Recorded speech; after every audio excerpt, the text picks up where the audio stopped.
कल रात चुनावों में रिपब्लिकन के लिए अच्छी खबर है। अल सैयद ने मिशिगन में जीत दर्ज की है। वो ऑनलाइन पागल इस्लामवादी है जो सबको अपनी विचारधाराओं का समर्थन करने के लिए उकसा रहा है ताकि सेनेट में पहला मुस्लिम बन सके। स्नीको, हसन पिकर और महमेद दियान जैसे लोग समर्थक हैं। ये सभी ऑनलाइन लोग चाहते हैं कि अमेरिका में शरिया कानून लागू हो। और मुझे पता है कि आप अपने आप से कह रहे होंगे, मेरा ये अच्छी खबर कैसे है? आखिर हम क्यों चाहेंगे कि ऐसा कोई व्यक्ति जीते? तो मैं आपको बताती हूँ क्यों। वो एक ऐसे व्यक्ति के खिलाफ था जो उससे कहीं ज्यादा मध्यमार्गी था। मिशिगन के लिए बुरी खबर है कि शहर पागल हो गया और इस पागल आदमी को वोट देगा। लेकिन अच्छी खबर ये है कि जब वो कट्टरपंथी इस्लामवादी कुछ महीनों में रिपब्लिकन प्रतिद्वंदी के खिलाफ खड़ा होगा। रिपब्लिकन प्रतिद्वंदी के जीतने की संभावना उससे कहीं ज्यादा है जितनी सामने डेमोक्रेटों का दूसरा ज्यादा मध्यमार्गी उम्मीदवार होने पर होती। इसलिए मैं खुश हूं क्योंकि फिर से ये इस्लामवादी लोग सत्ता में आ रहे हैं। ये हमें याद दिलाता है कि हम गंभीर स्थिति में हैं और उनका मकसद सत्ता हासिल करना है। मुमदानी अब एक बार की घटना नहीं बल्कि बार बार होने वाला पैटर्न बन गया है। अगर आप सच में अमेरिका को बचाना चाहते हैं तो चुपचाप बैठकर नहीं देख सकते कि ये लोग सत्ता में आ जाएं। आपको ये समझना होगा कि आपको जवाबी कार्रवाई करनी है और यही रिपब्लिकन करने की योजना बना रहे हैं। लेकिन कल सिर्फ यही अच्छी खबर नहीं थी क्योंकि कोरी बुश को भी वेस्ली बेल ने हरा दिया, जो कि एक और अच्छी खबर है। हमारे पास कुछ अच्छे दिन रहे हैं जब ये पागल उम्मीदवार जो पागलपन भरी नफरत फैलाने वाली और मनोबल गिराने वाली विचारधाराएं फैला रहे हैं या तो रास्ते से हटाए जा रहे हैं या सत्ता के पदों पर बैठाए जा रहे हैं, जिसका मतलब है कि आखिरकार वे अपनी सत्ता खो देंगे। और दोस्तों, आपको जानना चाहिए कि इन लोगों के समर्थक कौन हैं। आपने शायद नेट फ्रीडमैन की डियरबॉर्न मिशिगन पर रिपोर्ट देखी या सुनी होगी, जिसमें कहा गया है कि ये एक इस्लामवादी शहर है जो मिशिगन पर कब्जा करना चाहता है। क्या आपने देखा नेट ने अल सैयद के मतदाताओं के बारे में क्या उजागर किया? मेरा मतलब है, बस इसे देखिए। न्यूयॉर्क में हम एक YouTube वीडियो बना रहे हैं जिसमें स्टीवंस और सैयद के बीच होने वाले चुनाव के बारे में बात हो रही है और हम लोगों से पूछ रहे हैं कि वे किसे पसंद करते हैं। आप इनमें से किसे जीतते देखना चाहेंगे? तुम्हें क्या लगता है भाई? मैं अरब हूँ, मैं लेबनानी हूँ, सही है? स्टीफन APEC के पक्ष में है। क्या वो है? ठीक है, बिल्कुल वो करती है। उसे A से पैसे मिलते और हमें एपेक्स पसंद नहीं है। और क्यों नहीं? तुम्हें ये क्यों पसंद नहीं? तुम्हें कोई अंदाजा ही नहीं। तुम्हें बस यही लगता है कि यहूदी अमेरिका को नियंत्रित करते हैं और APEC भी इसी वजह से पसंद नहीं है।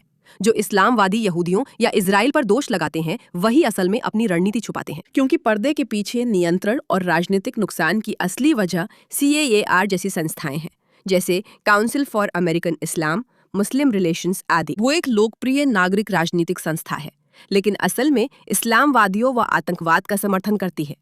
वहीं APEC अमेरिकी यहूदी हैं जो इजराइल का समर्थन जरूरी मानते हैं। ये बड़ा फर्क है, लेकिन वे हमेशा अपनी रणनीतियां आगे बढ़ाकर इसका दोष यहूदियों पर डाल देते हैं। कितना उबाऊ है हमारे देश में। हाँ, और जब आप कहते हैं कि AIPAC हमारे देश को नियंत्रित कर रहा है तो जो लोग नहीं जानते उनके लिए बताइए कि वे क्या कर रहे हैं, क्योंकि लोग अब इसके बारे में जागरूक हो रहे हैं ना। वे राजनेताओं को खरीद रहे हैं और राजनेता ही सारे वोट डालते हैं।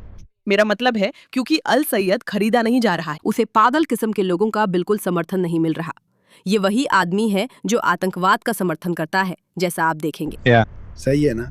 अगर आपने किसी राजनेता को खरीदा है और मुद्दा इजराइल के पक्ष में है तो आप उसके पक्ष में वोट करेंगे और उसे पास कराने की कोशिश करेंगे।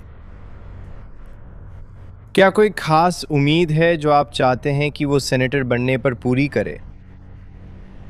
नहीं, बस वो अपने लोगों का ख्याल रखे, अपने लोगों का ध्यान रखे। हाँ। फर्क नहीं पड़ता कि आप यहूदी, अरब या कुछ और हैं। बस इसका ध्यान रखो, इस देश में बाकी सब की तरह पैसे मत लेना। ठीक है। तुम जानती हो, यही समस्या है। हाँ, हर कोई घूस ले रहा है और बहुत पैसा भी है भाई। ये $10 नहीं, ये लगभग 40 ये मिलियन बहुत ज्यादा है। हाँ, बहुत सारा पैसा है। मैं देख रहा हूँ, मैं इसके बारे में पढ़ रहा हूँ। तो आप जानते हैं हम डियरबॉर्न इसलिए भी आए हैं क्योंकि ये एक बहुत दिलचस्प जगह है, क्योंकि ये देश का पहला मुस्लिम बहुल शहर है और मुझे ऐसा महसूस नहीं होता इसका सही तरीके से दस्तावेजीकरण नहीं होता। तो आप गलत तरीके से दस्तावेजीकरण करवाना चाहते हैं। नहीं, मुझे पता है, मैं यही कह रहा हूँ, ये सही तरीके से नहीं होता। अरब लोग रहते हैं। सही है। मेयर वो अरब है, काउंसिल भी ज्यादातर अरब है, जानते हो? हाँ, और आप यही कह रहे हैं। वे मेरे दोस्त हैं, मेयर और काउंसिल। ये दुकान यहाँ 70 साल से है। ठीक है, सुनो, हम ज्यादा समय नहीं लगाएंगे। नेट फ्रीडम की एक्सपोजे देखो, लेकिन हम अल सईद के समर्थकों की बात कर रहे हैं तो हैरान रह जाओगे कि हसन पाइकर भी इसमें है। वो कम्युनिस्ट आदमी मानता है कि अमेरिका 9/11 के हमले का हकदार था और चाहता है कि तुम सड़कों पर जाकर पूंजीपतियों का खून बहाओ। ये उसका कोट है, ये मेरे विचार नहीं है। तो वो अल सईद का बड़ा समर्थक था।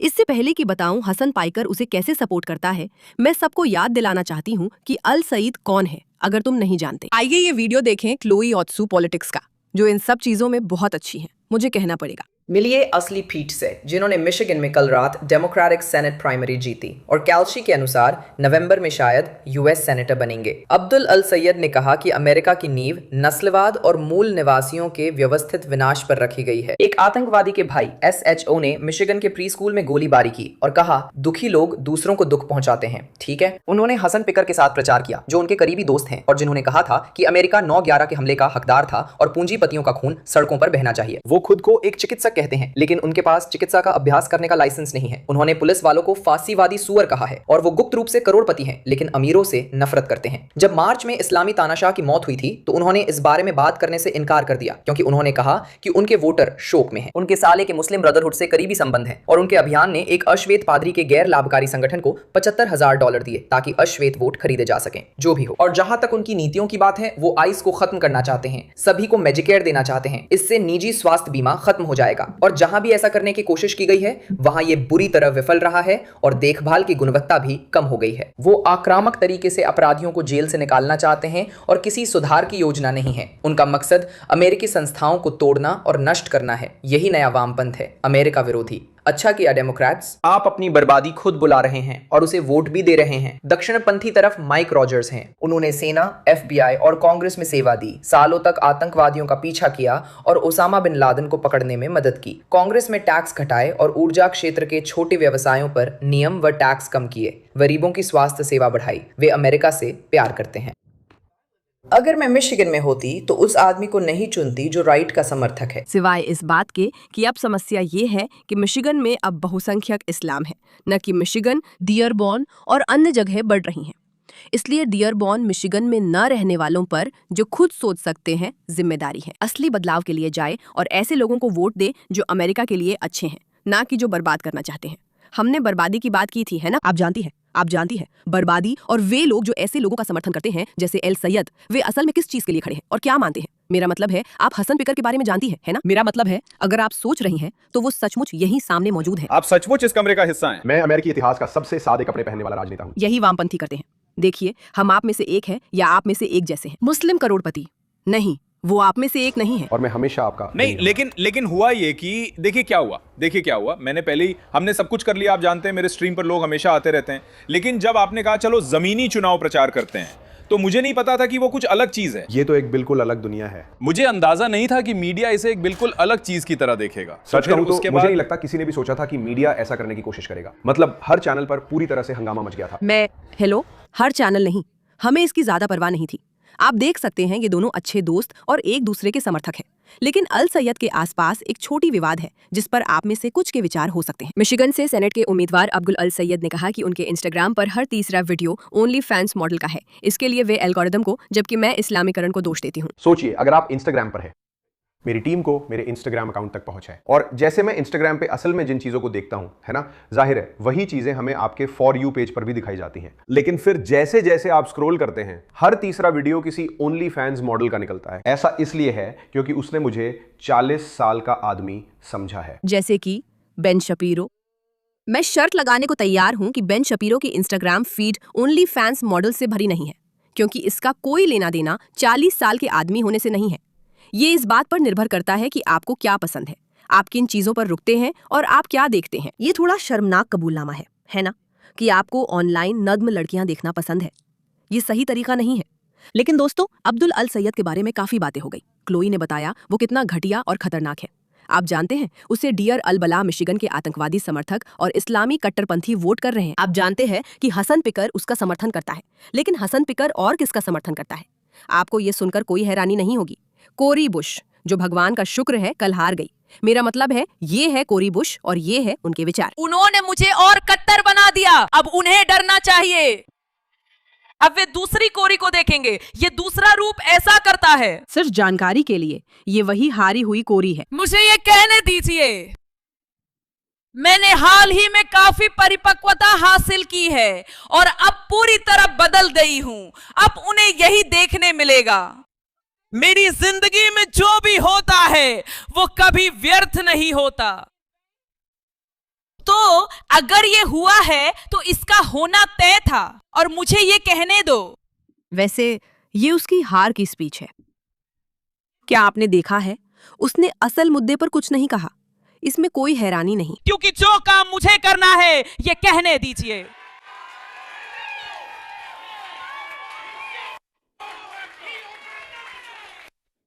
एपेक, मैं आ रही हूं तुम्हारा साम्राज्य गिराने के लिए। मेरा मतलब है सच में ये बहुत कम बुद्धि की बात है। एपेक्स ही वजह है कि जब लोग जीतते हैं और एआई पैक उस समूह के लिए नहीं था तो लगता है एआई पैक हार रहा है। जब एपैक समर्थित व्यक्ति जीतता है तो लगता है कि एपैक सब कुछ नियंत्रित करता है। ये वाकई दयनीय है, लेकिन जाहिर है ये वही व्यक्ति है जिसे हसन पिकर ने समर्थन दिया और पसंद किया, क्योंकि आप जानते हैं हमें पता है कि उसे कुछ समस्याएं हैं। और अच्छी खबर यह है कि वेस्ली बेल जिसे चुना गया है वो वाकई बहुत अच्छा है। ये हसन पिकर कोरी के साथ है। मैं बहुत बड़ा प्रशंसक हूँ। एक शानदार इंसान कोरी बुश जो एक जबरदस्त लड़ाकू हैं। आप इस घर में कोरी बुश की निंदा नहीं करेंगे। मेरा मतलब है वो हार जाएंगी। आपको बस यही जानना है। भगवान का शुक्र है वेस्ली बेल जीत गए। वह उस स्क्वाड में थे जिसने डेमोक्रेटिक नेतृत्व पर वामपंथी दबाव डाला था, जबकि वेस्ली बेल डेमोक्रेटिक नेतृत्व से ज्यादा जुड़े हैं। कोरी बुश का संदेश यहां असरदार नहीं रहा। मैं आपको एक संकेत दूंगा कि ऐसा क्यों हुआ। एड इम्पैक्ट के अनुसार वेस्ली बेल और उनके सहयोगियों ने एयरवेव्स पर उसे 27 बनाम 1 के अनुपात से पूरी तरह पछाड़ दिया। ये तो पागलपन है, ये तो पागलपन है। और जो भी हो, जैसा है वैसा ही है। अच्छी खबर भी है और बुरी खबर भी। बुरी खबर ये है कि अमेरिका में अब भी कुछ पागल लोग हैं जो पागल लोगों को वोट देने की कोशिश करते हैं, और कुछ पागल लोग हैं जो इसका फायदा उठा रहे हैं और इसे फंड कर रहे हैं। और नहीं, मैं एपैक की बात नहीं कर रही हूँ। मैं इस्लामवादी डीएसए उन पागल ग्रुप्स की बात कर रही हूँ जो सत्ता में आने की कोशिश कर रहे हैं। अच्छी खबर ये है कि रिपब्लिकन अब इसे नोटिस करने लगे हैं और वे खुद अपनी आंखों से देख सकते हैं। और इसलिए अगर वे देख सकते हैं तो बाहर निकले और जाने कि आप क्या कर रहे हैं। आप बदलाव लाने की कोशिश कर रहे हैं ताकि इस्लामीकरण और कम्युनिज्म अमेरिका और पश्चिमी दुनिया को बर्बाद ना करे। अगर आप खतरा है तो धन्यवाद।